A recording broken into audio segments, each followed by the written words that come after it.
Look, it's just another day. I get that. There's 365 days in the year, and January 1st is just like any other day. So why do we make resolutions on this day? Well, I don't know. It marks the beginning of a new year. So if you're going to take stock, if you're going to decide to change something or some things, why not do it at the beginning of a calendar year? A lot of people do. Marilyn Monroe, back in the day, resolved to go to acting class and never, ever miss. John Mayer said his resolution was to be more thoughtful in considering news. Rihanna said, stop shopping and quit being late. Amy Schumer resolved to rally women to support each other. Michelle Obama resolved to remember that it's okay to tell people no. And Bill Murray resolved to make more resolutions.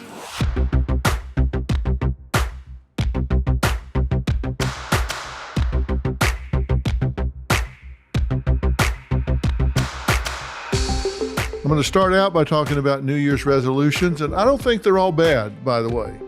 In fact, I was reading some research recently that said people who kind of have a goal of something they want to do compared to those who actually make a commitment, make a resolution, those that make the resolution are like 10 times more likely to achieve it than those that just kind of have the goal in their head.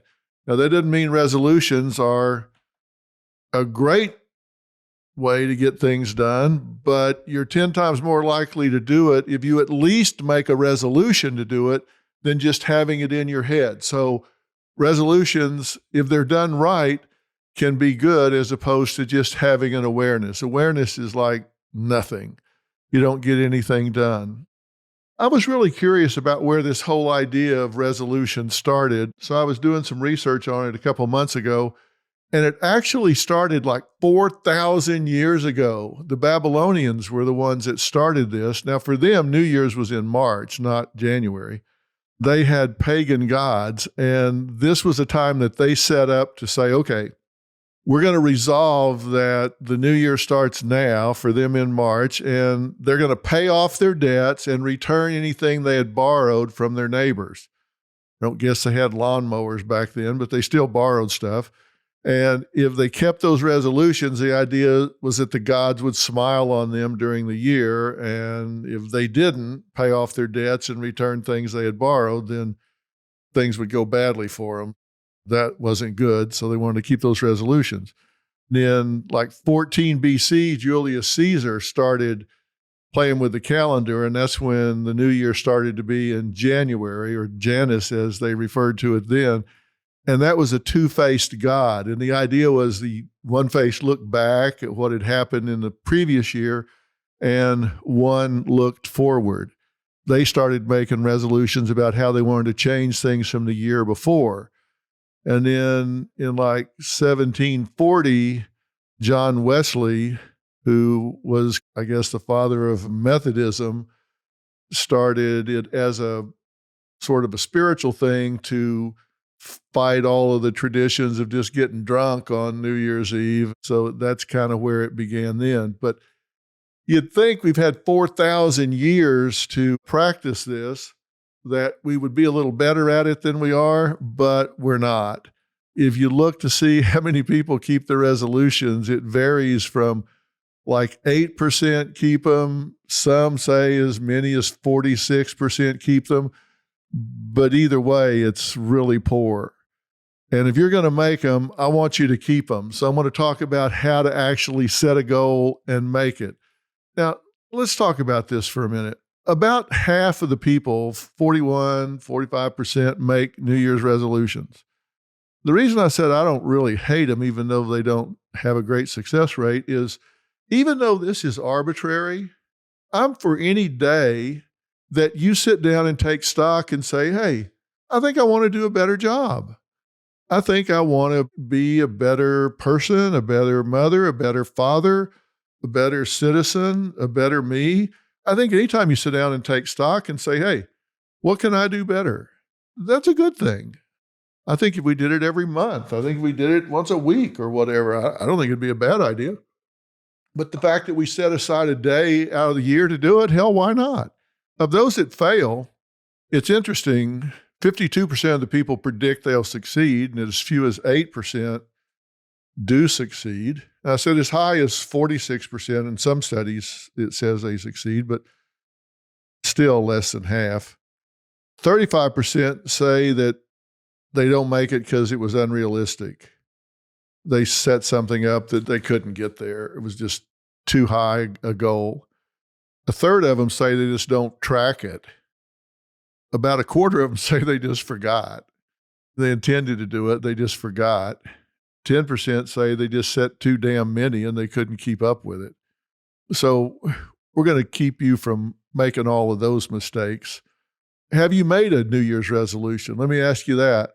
Think about it right now. Have you made a New Year's resolution, and what was it?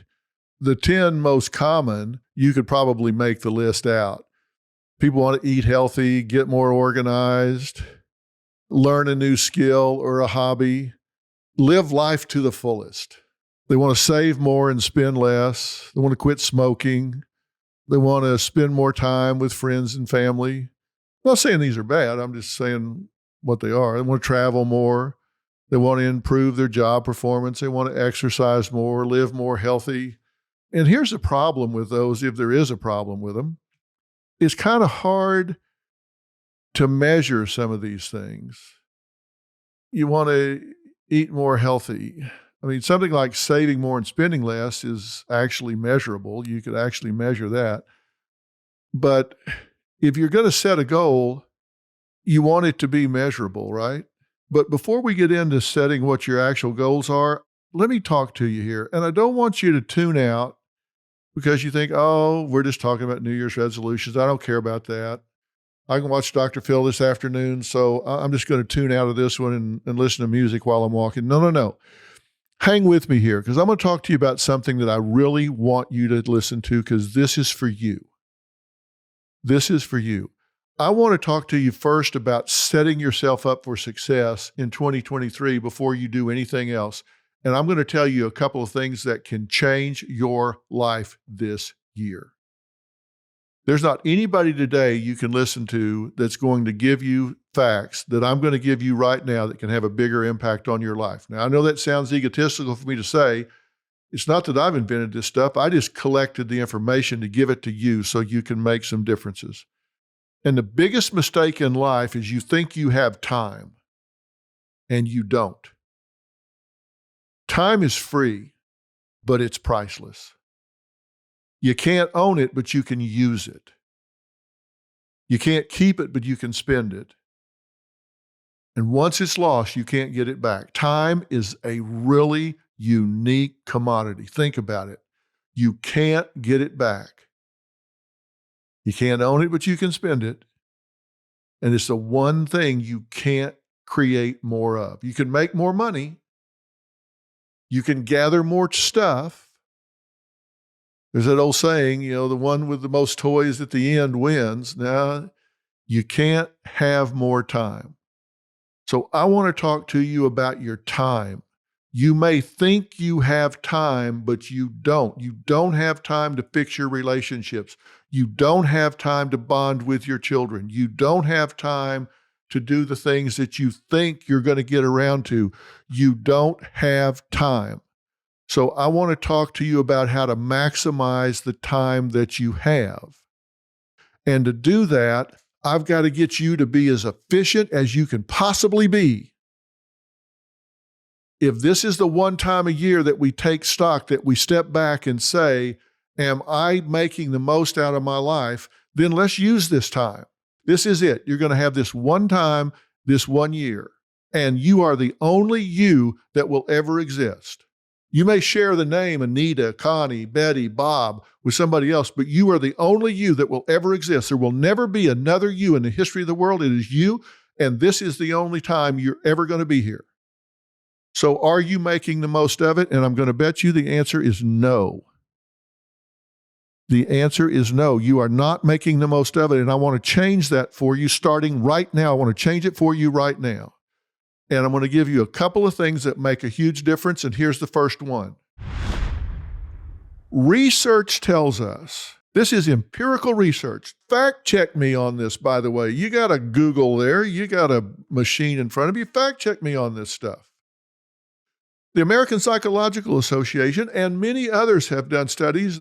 If you stop multitasking, your efficiency goes up at least 40%. 40%. Think about that. What if during the last year, with all the things that you've had to do, what if you could have gotten 40% more done in the last year? Your performance at work could have increased 40%. Everything you tried to do, even during the holiday season, could have gone up 40%. If your productivity in life could have gone up 40%, and then your positive attitude added 30% intellectual power on top of that, you've become a dynamo. Think about that. If your efficiency went up at least 40% and your cognitive power went up 30%, all of a sudden you've become a dynamo. And think of the edge that gives you. Not everybody in America is listening to me right now, but you are. You are. So cognitive ability goes up 30%, efficiency goes up 40%. Now all of a sudden people are looking at you thinking, what in the world happened to them?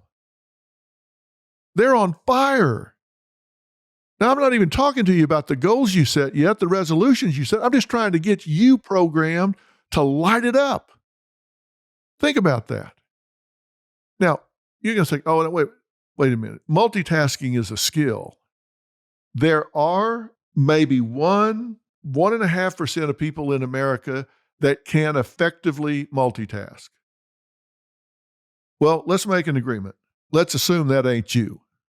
Okay, let's assume you ain't that 1.5%. Let's assume you're not one of those people that can multitask effectively. And you may think you are, and employers are so foolish. I look at some of these postings on job sites, and it says, are you good at this? Are you good at that? Are you a good multitasker? They're actually asking that like it's a positive. They want you to be able to juggle 10 balls at one time. They're shooting themselves in the foot. They bring you in and try to get you to do 3 or 4 jobs thinking that they're going to knock it out of the park. They got one person doing 4 jobs. No, they don't. They got one person fumbling because they're trying to do 3 or 4 jobs. Let me tell you why that is, by the way. I'm not going to bore you with a bunch of details. My friend Sanjay Gupta, who's the medical expert for CNN, describes it pretty well. He says, you've got certain parts of your brain that deal with certain tasks. And whenever you switch from one task to another task, your brain has to disengage from the elements it's using to perform those tasks, switch over to the other parts of the brain that are engaged with a new task, and it has to adapt and engage, and that takes several minutes to do. And then when it finally gets up to speed, and so you start using that part of your brain, and those parts of the brain that are engaged with maybe a numerical task versus a physical task, and it gets up to speed, it takes maybe 5 minutes to get to peak efficiency there. Now they come and say, well, here's a third thing you need to do. So about the time you're getting up to speed there, you pull off of that, and now you're answering an email over here, which is maybe it's an HR issue. So now you got to switch over to something else. So now that part of the brain's got to get up to speed, and it takes time. Now you got to go back to task 1. So the brain has to figure out, all right, well, where do we leave off over here? And you got to re-engage, and the brain's got to get back up to speed there. It's like a jet engine. It's got to spool up. It takes time. And so every time you switch from one thing to another, the brain doesn't just jump in at full speed. It has to read the situation, engage, start ramping up. We just don't do that instantaneously. It takes time, and it's also fatiguing. It shouldn't be called multitasking. It should be called multitaxing, because it taxes your brain and you get fatigued. So you go to your desk and you sit down and you deal with 6 or 7 things before you get to what you went back there to do, your number one priority, by the time you get to your number one priority, you're fatigued. So you don't bring your best self to what you went back there to do to begin with. You know, when somebody comes and says, hey, have you got a couple minutes? You know what your answer should be? Actually, I don't. I'm sorry, I'm in the middle of something. Where can I call you when I finish this? Now, that has 2 elements to it. One is learning how to say no, N-O, and 2, how to manage your relationships, because they don't care what you're in the middle of. They'll come take 2 minutes of your time, which actually cost you 15 or 20 minutes to disengage from what you were doing, deal with what they're doing, which never turns out to be 2 minutes, and then re-engage with something that you were doing before or move on to something else. So you have to learn to say, no, actually, I don't. I'm in the middle of something right now. Where can I call you when I get free? You need to learn to control your relationships and learn to say no. That's part of not falling in the trap of multitasking. So, what am I getting at here? You thought we were going to talk about New Year's resolutions, and we're not to that yet, are we? Because what I want to do is get you ready to deal with this before you start dealing with goals or resolutions, because if I don't, you're not being your best self. You're not being your best self. That's what I want you to do, is get ready to approach whatever you're going to approach being your best self. Coach Mike Bear says, let's be our best self. Let's put our best foot forward. Well, that's what I'm wanting you to do here. Now, there's one more thing. You got to do this stuff consciously, purposefully. I said before, it's not enough to raise your awareness. You have to make a definite commitment to be who you are on purpose. Be who you are on purpose. You can't get up and just react to whatever the world slings your way each and every day. You have to be who you are on purpose. Now, that requires you to have a serious conversation with yourself, and it requires you to write some things down. Writing it down versus just thinking about it puts it on a whole different level. It brings some objectivity to the situation, and you don't forget it.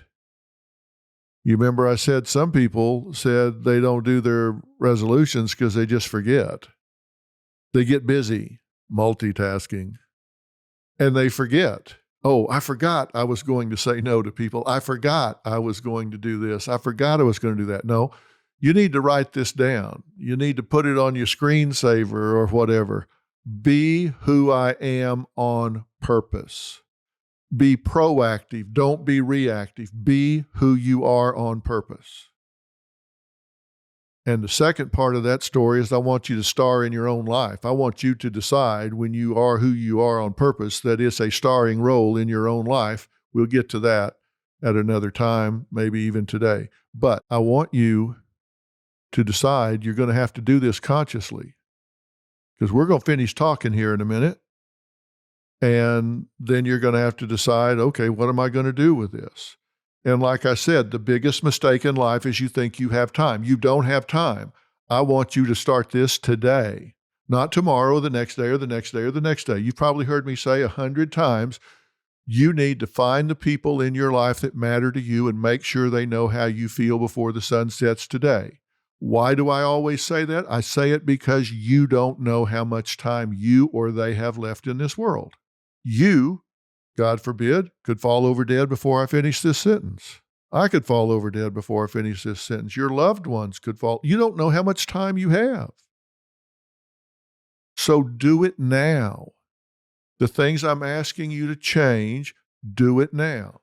I'm asking you to take a positive, optimistic attitude. Find things to be positive about. Find things to be optimistic about. It will increase your cognitive efficiency. Stop multitasking, which means you have to take control of your schedule, your agenda, the things that you're focused on. Willpower is a myth. People go on diets and they say, well, why'd you fail? Well, I just didn't have the willpower. Willpower is a myth. It's a myth because it's emotionally driven, and emotions are what? They're fickle. They change. They come. They go. You're up. You're down. You this. You that.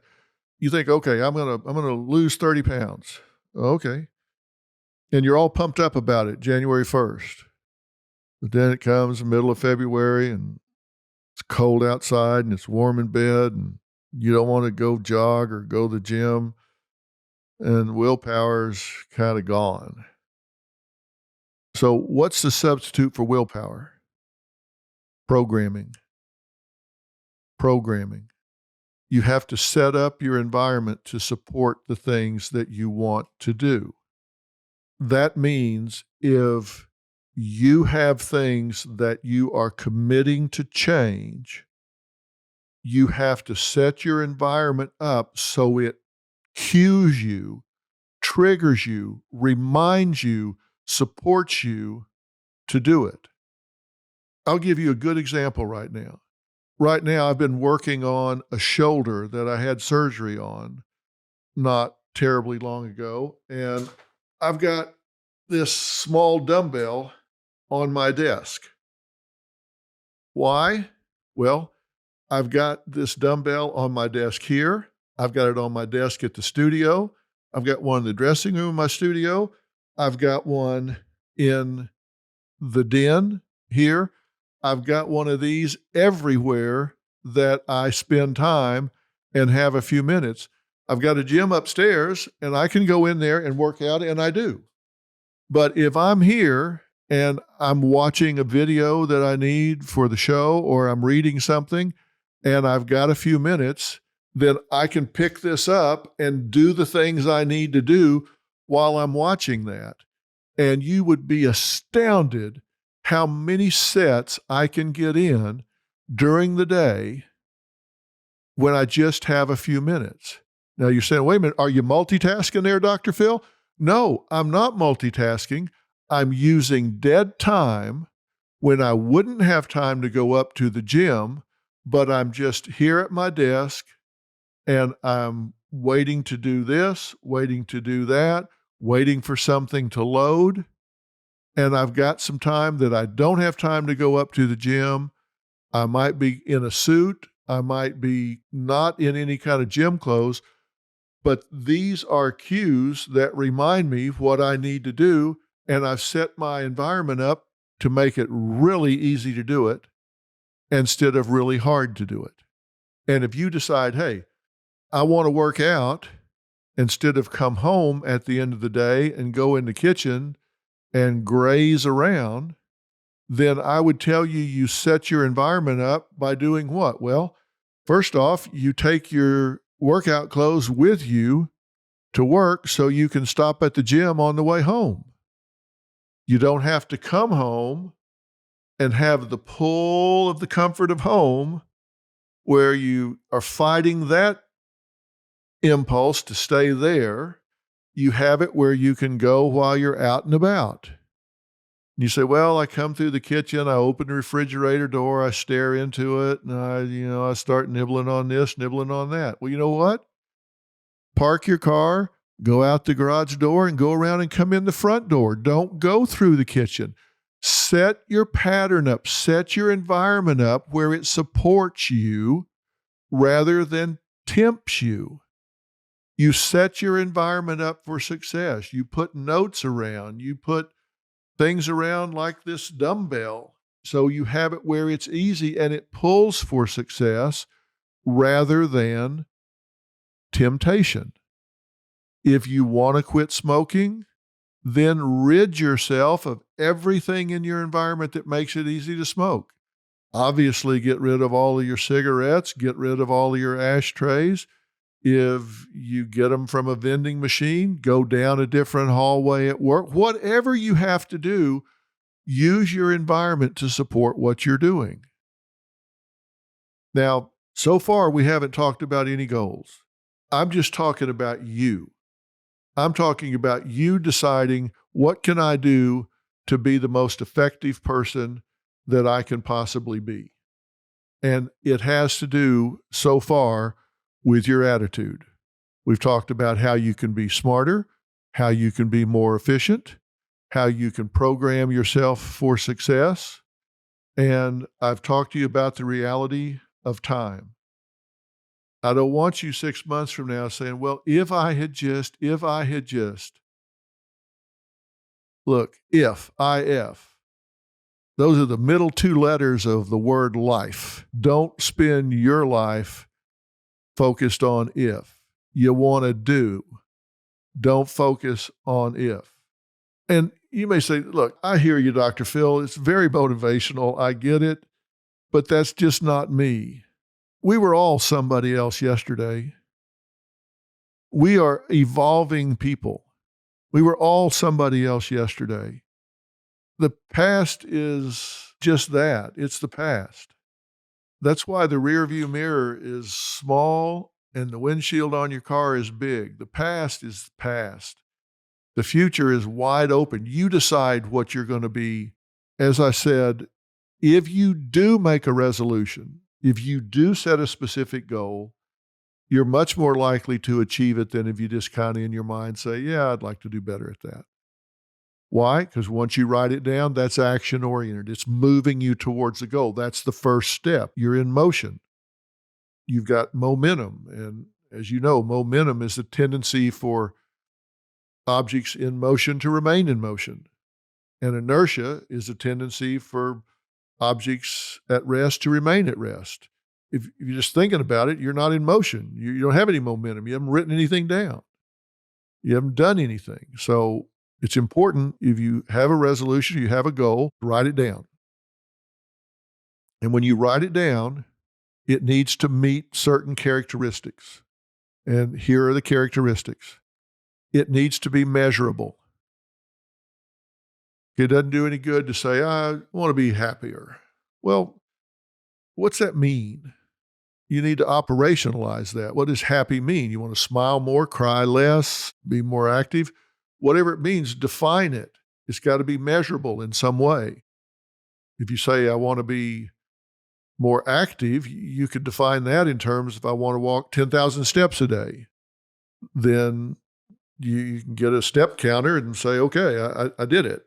So your goal has to be measurable. Second, you need to define the steps that you need to take to get from where you are now to that goal. We don't have to leap tall buildings in a single bound. Small changes add up to big differences across time. Let's say one of your goals is to lose weight. Well, listen, if you lose a pound a week, a half a pound a week, a pound and a half a week over the next 6 months, that adds up. If you lose a pound a week for the next 26 weeks, that's 26 pounds. And here's the thing. You might want it to be more, but that 26 weeks is going to go by whether you're doing something about your weight or not. Like I said, time is the biggest mistake we make. We think we have time. That 26 weeks is going by whether you're doing something or not. You might as well be doing something. A third important characteristic is you've got to give yourself some atta-girls, some atta-boys. When you do something and you achieve one of those interval steps, pat yourself on the back. Say, hey, I did that. I got it done. If one of your goals is I want to go back and get my associate degree or whatever, then if step one is I need to get my high school transcripts, I need to write to my high school, get copies of my transcripts. If that's your goal this week and you write that letter and you send it off, then say, hey, I got that done. I did that. If your goal next week is to contact the community college and find out what their start dates are and what the curriculums are, and you get those catalogs, give yourself credit. You got that done. In the third week, you get those transcripts and you fill out that application and you attach them and you deliver it out there. Give yourself credit for that. Have you gotten your associate's degree yet? No, but you've taken the steps towards it. And you can't get there till you do that. Give yourself credit. A goal has to have a timeline. Some day is not a day of the week. I've looked at my calendar. It's got Monday, Tuesday, Wednesday, Thursday, Friday, Saturday, and Sunday. Some day is not on there. You got to be specific. You got to have a timeline. And you've got to have accountability. Somebody that you trust, somebody that wants you to succeed. Set up with them and say, hey, every Wednesday or every Friday or every Sunday, I want you to check in with me and hold me accountable. And if I didn't get done what I said I was going to get done, I want you to look me in the eye and say, what was more important than doing what was your number one priority? I want you to hold my feet to the fire, and you need to have patience and you need to have forgiveness. This is not going to be a success-only journey. So when you screw up, when you run it off in the ditch, that's not an excuse to quit. That is a cue to get back up there and close the gap. I'm trying to give you some straight up rules here. And here's one of the rules. Have faith in yourself and then trust in those who earn it. Have faith in yourself. That's who you can trust, is you. That's who you can go with just based on faith. Everybody else, they need to earn it. Now, I was raised up in a Baptist church and the Bible Belt, and we were taught you give people the benefit of the doubt. That's insane. Certainly in this day and time with a transient society where we don't really know people. You know, when I grew up, we weren't a very transient society. You knew everybody in the neighborhood. If anybody that wasn't supposed to be there, they stuck out like a sore thumb because we weren't very transient. We went to school 2 blocks away. Nobody moved. Everybody was there. So if like some stranger, like stranger danger showed up, you knew this guy didn't belong here. Even then, it didn't make sense. Give people benefit of the doubt. Why would you do that? And you're thinking, well, Dr. Phil, that's awful harsh. No, it's not. You shouldn't judge them as bad either. I'm not saying they're guilty till proven innocent. I'm saying what you should do is gather information, gather data until you have enough to make an informed decision. You don't give somebody the benefit of the doubt. You don't let them in your life. You don't loan them money. You don't do all of these things because it's a nice thing to do. Are you kidding me? You need to gather enough data until you can make an informed decision. See them in enough different situations and circumstances. Try a little something and see how it works. And if they show themselves to be trustworthy at that level, then go to the next level. I play tennis a lot, and I have some friends that are tennis friends, and I trust them as tennis friends 100%. And what does that mean? It means if I make a date to play tennis with them, I expect them and trust that they will show up 100% of the time. They will not stand me up. They will not be an hour late. When they get there, they won't be a jerk and argue over line calls and pout if they're losing or slam balls around or whatever. They'll be pleasant and we'll laugh and compete and have a good time. I trust that that's what will happen. But that doesn't mean I take them home. It doesn't mean I go into business with them. It doesn't mean I confide in them family secrets. I trust them 100% at the level of a tennis friend. It doesn't mean that they can't be more than that. They just aren't yet. And maybe they will be, maybe they won't. And they probably trust me the same way. It's like, he's a good tennis friend.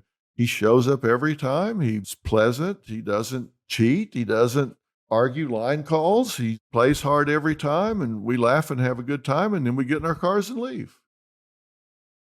That doesn't mean that they can make a decision about my overall morality or my politics or how I would be as a business partner, that's not relevant. If they were going to take it to the next level, they would need to gain more information. Do that. Have friends at a certain level, and then if they ratchet up, you need more information. Don't give people the benefit of the doubt. Some people are loyal to you, and some people are loyal to their need for you. And when the need changes, so does the loyalty. Like they may need you for some work-related reason, and then if they change jobs, you're no longer relevant and they don't care. They were loyal to their need for you, not to you. Pay attention to people's motive.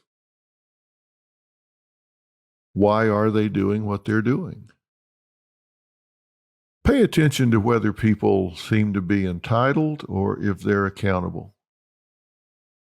You want people in your circle who own what they do. They don't sit around asking what you can do for them or what the world can do for them. Decide who you want to populate your space with. Have the courage to cut ties. You know, I said part of your image is set boundaries. That's why I was talking about that, because now I want you to go, you know what? I've kind of been a passenger in my life. People that are in my life are in my life because they just were there. So since they're there, they just kind of stayed there. No. We're not going to be that way anymore. We're not going to have people there just because. They're not going to be there today just because they were there yesterday, and they were there yesterday because they were there the day before. They're going to be there today because you choose for them to be there. You're going to be you on purpose, and part of that means you're going to choose your friends on purpose. You're going to choose your relationships on purpose. You say, well, I can't choose my mother. I can't choose my dad. No, but you can choose what relationship you have with them. You can choose how much of a part of your life they are. And hear this real clear. You don't have to react every time you can. Now, this doesn't sound like a big one, but this is a big one. You don't have to react every time you have a justifiable reason to be offended. Just because you can be offended doesn't mean you must be offended. And oh my God, are we a bunch of offended people in this day and time? Some's offending everybody. You don't have to be offended because you can be. It's okay to let something slide. Pick your battles. Pick your battles. In the last podcast, I was talking about a paralegal. And I said, let me tell you something about this girl. Some people would get offended that I referred to her as a girl instead of a woman. Well, I didn't mean anything by that. It's just I knew her. I worked with her for 20 years. When I first met her, she was 18. She was a girl. I was 20 years older than her. It's just in my mind, I fixed her in that level. And nobody said anything about it. Nobody got offended about that. But some people would get offended about that. Well, you called her a girl. She's a woman. I know she's a woman. She's a girl when I met her, and I kind of fixed that in my mind. And if I saw her today, I'd say, hey, girl, yeah, it's just our relationship. You don't have to get offended every time you can find a hook to get offended. Pick your battles. And it's okay to let something slide. You don't have to be a 24/7 warrior. You just don't have to be. You can be. And if it's important to you, then okay, that's the battle you pick. But understand, every time your sister, your brother, your mother, your friend, they know where your buttons are. And every time they push one of them, Thanksgiving, Easter dinner is not the time to solve your family problems. You can let it slide. If it's important enough that it needs solving, then it'll still be important next Wednesday. You don't need to solve it Easter Sunday at dinner. If it's really important, it will be important Wednesday, and you can call them and resolve it then. It doesn't have to be resolved just because she pokes you at Easter dinner. Just don't take the bait. Be in control of yourself. You don't have to react every time you get poked. And if you're in control of yourself, you can say, no, I'm not. Thank you, but no thank you. It's so nice when you are in control. I have laughed with people that have jerked me around so bad you wouldn't believe it. And they think I don't know because I'll stand there and laugh with them, because that's not a battle I want to pick. When I pick the battle, I will pick the battle, I will pick the battlefield, I will pick the battle time, and I will pick the battle weapons. I'm not going to let them choose all of that by poking me at a party. We may have this battle, but when we do, I will pick it. I will pick the time, the place, the rules, the weapons. I'm going to do all that picking. They don't get to pick all of that. They may stand there and think, he has no idea what I've done. And that's just fine. Like I said, keep your cards close to your vest. They may think, oh boy, I've pulled one over on him. No, they haven't. And when it comes time for them to know, they'll know. But it's not here at my friend's wedding. It's not the time to do this. We'll deal with this another time. Because I have enough control that I can pick another day, another time. Because somebody else's agenda is more important than my own. And I have enough control to do that. And so do you. You just haven't necessarily put that on your to-do list. So that's what I mean when I say clean up your social circle. And you've got people that may sabotage you. And like I said, you can call me a sumbitch, but you're going to do it long distance. Because you're not going to be in my inner circle if you don't have my best interest at heart. You can go stand over there across the street and throw rocks at me, but you're not going to hit me in the head with one standing behind me. If I know that's who you are, you're going over there. And if you don't, I will. But I'm not going to have people in my social circle that are going to stab me in the back. And neither should you. We talked about cleaning up your habits. The main one is just multitasking. What other habits do you need to put on your list? What do you do that's not in your best interest? Make a list, check it twice. Ask yourself why you're doing this. What's your payoff? You don't do things in pattern if you don't get a payoff. So I just want you to identify what is it you do that is not in your best interest that you don't want to do anymore.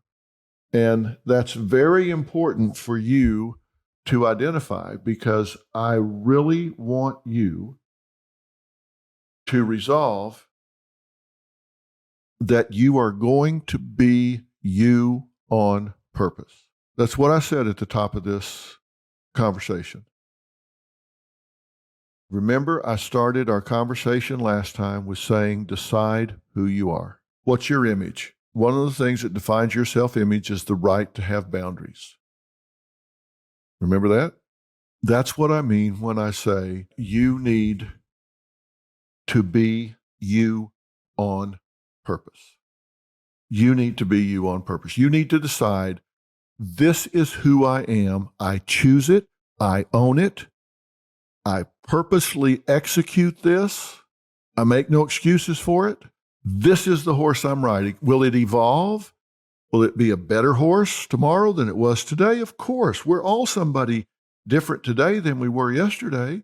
But that doesn't mean at the core you don't know who you are. I know who I am. I accept who I am. I star in my own life. You know, Mark Twain said it really well. He said the two most important days of your life are the day you were born and the day you find out why. Isn't that profound? The two most important days of your life are the day you were born and the day you find out why. That's what I mean when I say be you on purpose. Find out why. Figure it out. Claim it. Own it. That's what I meant when I said be unique, be essential, be relevant. Don't just be unique. Matter where you are. Don't just be furniture. Become meaningful. Be in this world in such a way that if you weren't there, it would matter. I do not want to be in this world in such a way that if I didn't show up, nobody would miss me. I don't want that to be my existence in this world where it's like, I don't show up for 7 or 8 days and somebody goes, where's Dr. Phil? You haven't been around for 7, 8 days. I didn't even miss him. I want somebody to miss me the minute I'm gone. Or start looking for me right now if I don't show up. Don't you? Don't you want it to be where like, hey, hold on, we can't go without him. We need him to be here. It's like, I want to be the pilot on the plane. It's like everybody gets on the plane and says, whoa, wait a minute, the pilot's not here. We can't go. I want to be essential to this mission. If we're going to fly somewhere, I want to be in the role of the pilot. Like, we can't go without the pilot. Hold on. We can't leave without him. Be essential. Figure yourself out a role, but be who you are on purpose. Mark Twain was right. The day you're born is pretty important, or you wouldn't be here. And the other day is the day you find out why you were born. Now, remember I said that the secret to success is to know some things that other people don't know. It doesn't matter if it's as a parent. It doesn't matter if it's at work. Wherever you are, you need to be essential. I talked to you last week about knowing who you are, knowing what your currency is, and stretching yourself. And that means getting out of your comfort zone. That doesn't mean that it's going to always be a success-only journey. It's not. I'm not telling you that when you stretch yourself, you're not going to fall and skin your knees, that you're not going to do a face plant. But I'm going to read you a quote from Theodore Roosevelt. You've heard it before. You probably just haven't thought about it for a long time. So I'm not reading you something you haven't read before. But I want us to focus on it.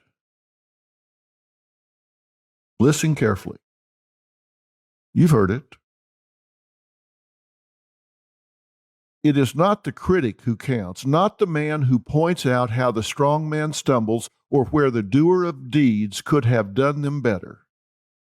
The credit belongs to the man who is actually in the arena, whose face is marred by dust and sweat and blood, who strives valiantly, who errs, who comes up short again and again because there is no effort without error and shortcoming, but who does actually strive to do the deeds, who knows great enthusiasms, the great devotions, who spends himself in a worthy cause, who at the best knows in the end the triumph of high achievement, and who at worst, if he fails, at least fails while daring greatly, so that his place shall never be with those cold and timid souls who never know victory nor defeat. It's not the critic who counts, not the man who points out how the strong man stumbles or where the doer of deeds could have done better. It's not that person that sits back and throws rocks that counts. The credit belongs to the man who is actually in the arena, whose face is marred by dust and sweat and blood. That's where the credit belongs. The man who is in the arena. And by man here, he means human, not male or female. He means human. Whose face is marred by blood and sweat and dust, who strives valiantly, who comes up short,